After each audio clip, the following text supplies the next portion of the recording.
Sister Jean Dolores Schmidt, and I'll ask the first question. Sister, what do you think of this turnout? I can't believe it. Even in the morning, I wake up and I say, is this real or is it a dream?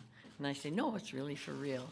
And it's very real for me to see you, but not so many at a time. But I'm excited. I'm excited about it. We'll take questions for Sister. Again, we're going to ask that everybody please raise their hand, and we'll go through each question as we can, one at a time, for the next 15 minutes. First question for Sister. Let's go back to the right there. Good morning, Sister. Thank you for being here. What advice would you give to the Michigan players? Pardon? What advice would you give to the Michigan players? Every day or every DM? I'm giving what advice I give today. I can't tell you who I'm going to tell to watch because I'm afraid you're going to tell Michigan what we're going to do, and I don't want that to happen. We're going to pray to God, ask God to help us, and we're going to tell God that we'll be there too to do our part.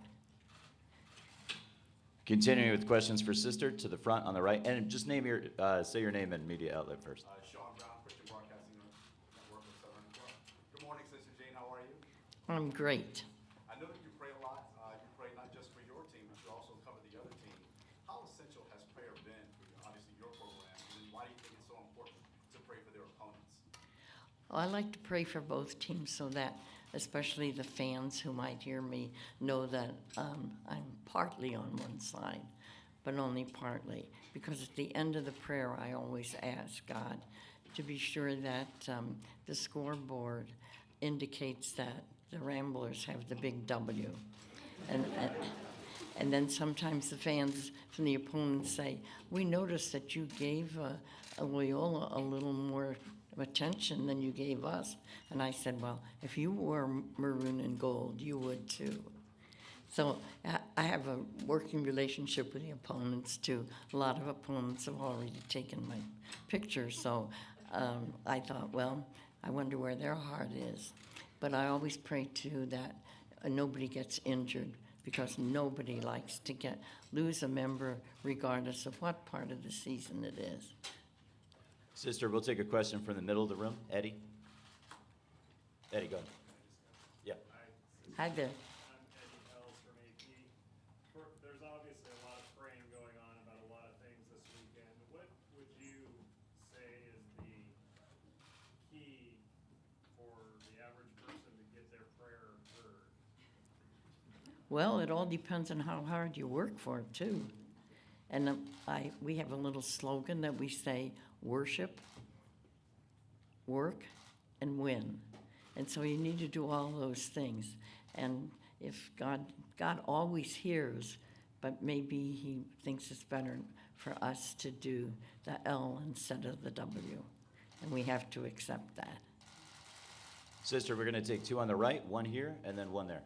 Sister Jane, Katie Johnston with KWCH in Wichita. Did you ever imagine that you would sit here today in front of all these cameras talking to people all across the world for the NCAA tournament? I never even imagined 2 or 3, let alone this large group. And everything just seemed to mushroom. And I could never tell you how that happens. It's just like when students visit universities before they're admitted and when they're in high school. I always tell them that something magical happens. You don't know what it is, but you know you belong there. And so as I got nervous when all this was happening, I said to myself, well, I tell other people, it's magical. And so just go and do it. And it's a big thrill for me to be here this morning with all of you. And you know what? I'm not a bit nervous. I'm a bit nervous. On the right side. Sister Jane Ryan, based from CBS Chicago, WBBM. How are you? I'm not sure if you're aware, one of our reporters drove from Chicago with a big cardboard cutout of you. Are you aware of that story, doing that? And just the reaction that you're getting from people all over the country about you, not just here at the Final Four. And I get amazed by how you've just taken off across the country. Everybody around the country knows who you are. Well, I'm amazed at what the different channels and radio stations and all the reporters from the papers and so forth do. And when they say, oh yeah, I came in from New York to do this, like 3 or 4 photographers, and I think to myself, who am I? Don't let it go to your head. I haven't done that, nor has the team.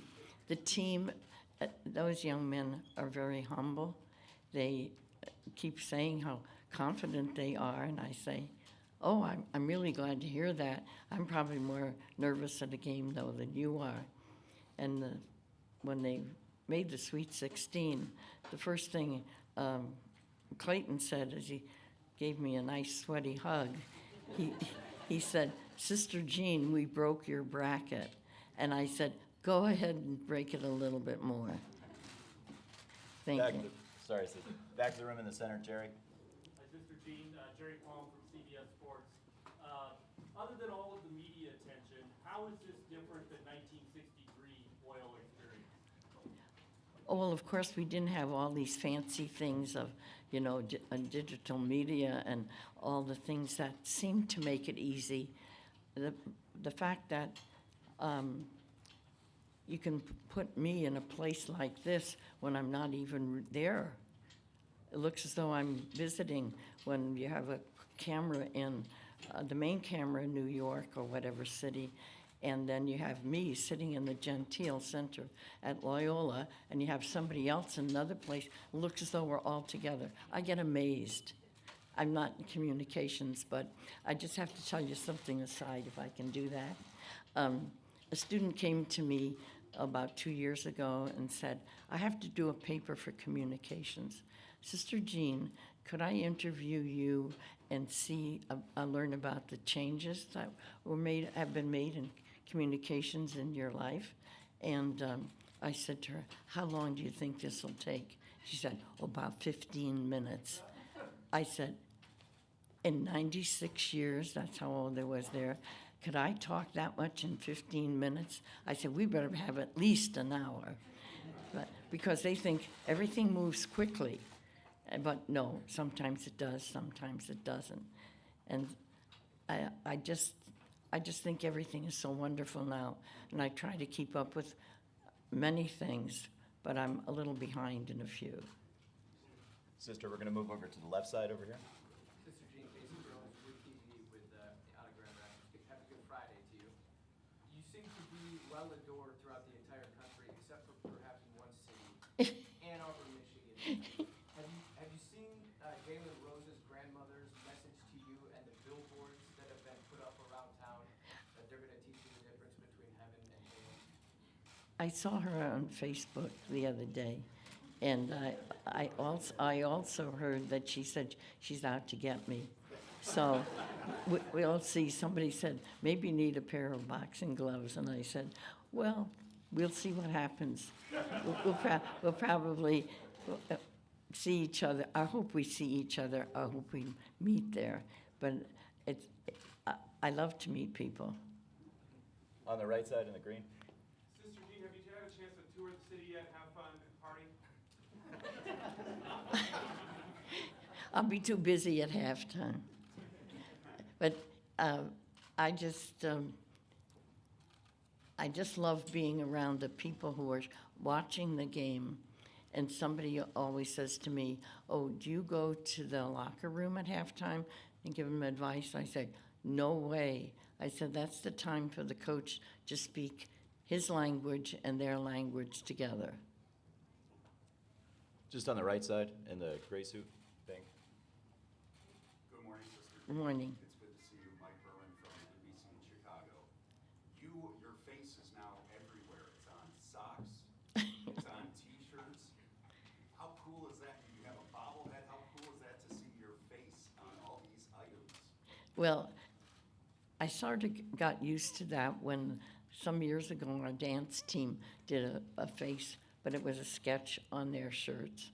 And then we have those cardboard faces, you see those all over. And I see more pictures of even people I don't even know or not Ramblers. So I see them and I think to myself, well, maybe I'll get a pair of socks myself and wear them. But it's overwhelming to me.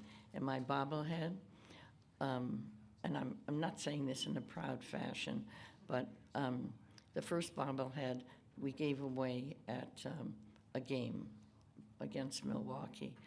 And then this one is updated with different Rambler clothes. And I think the company could retire when they're finished making my bobbleheads. Another question on the right. Speaking of the 1963 team, with this particular Final Four and the resurgence of Loyola, in terms of your faith, have you given any significance to the resurgence, the rebirth of Easter weekend and Loyola this specific week?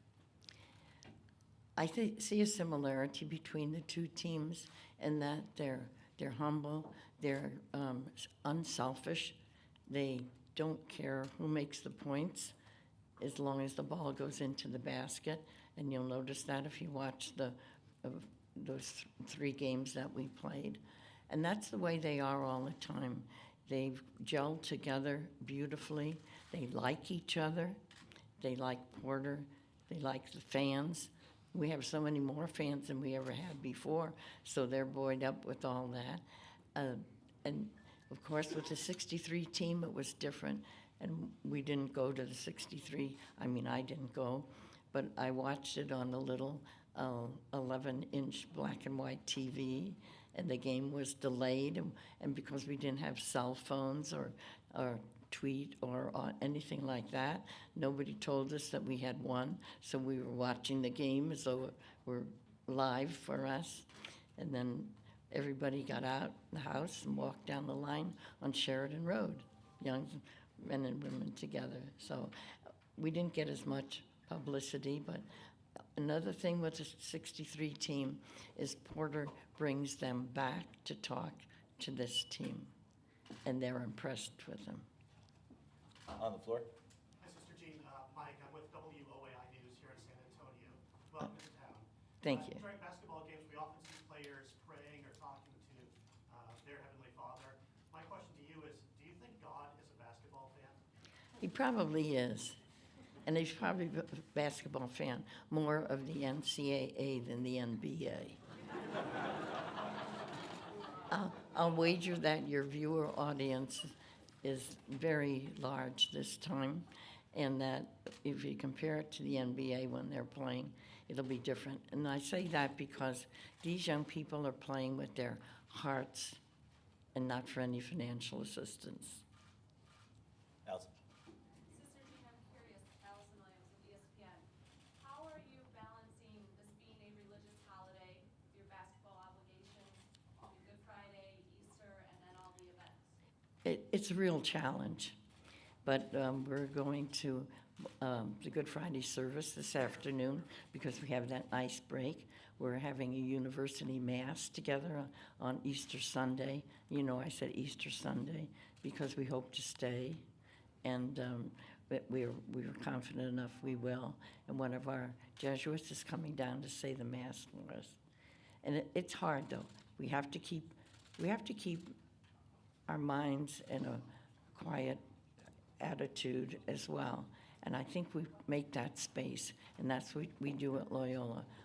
We think about what we're doing, we focus on what we do, and that's part of the team's success. On the right side. Sister Jean, Luke Ellis, Fox 32 Chicago, and a proud Loyola alum. Thank you for everything. You've led a beautiful 98-year life. Have you ever had more fun than you're having right now? Oh, this is the most fun I've had in my life. It is. It's just so much fun for me to be here. And I almost didn't get here, but I fought hard enough to do that because I wanted to be with the guys. Mm-hmm. At this time, I'd like to thank Sister Jean for spending 15 minutes with us here on Good Friday and in the middle of her very busy tournament run. I could stay for an hour. Thank you so much, Mark. Thank you, Sister. Thank you, everybody, for coming and listening. Oh, thank you. Sister.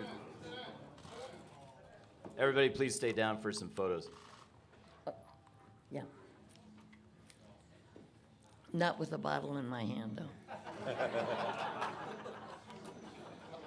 I can't believe we let Sister Jean up on the dais with a bottle and not a cup. Who's on cup duty in this room here? Thank you.